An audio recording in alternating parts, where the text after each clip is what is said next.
ஏதோ ஒண்ணுல நீங்க அடிமையா இருக்கலாம்.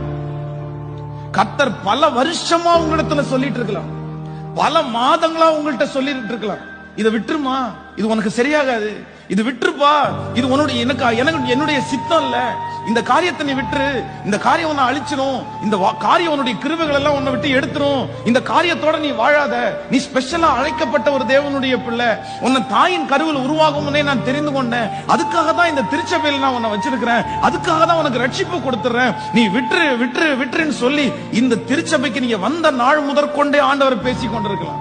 இந்த வருஷம் ஆரம்பத்திலிருந்து கர்த்தர் பேசிக் கொண்டிருக்கலாம், ஒவ்வொரு மாதமும் கர்த்தர் பேசிக் கொண்டிருக்கலாம். நீ போகிற காரியத்தில் எல்லாம், செய்யற காரியத்தில் எல்லாம் ஆண்டவர் தோல்வியை கொடுத்து விட சொல்லி இருக்கலாம்.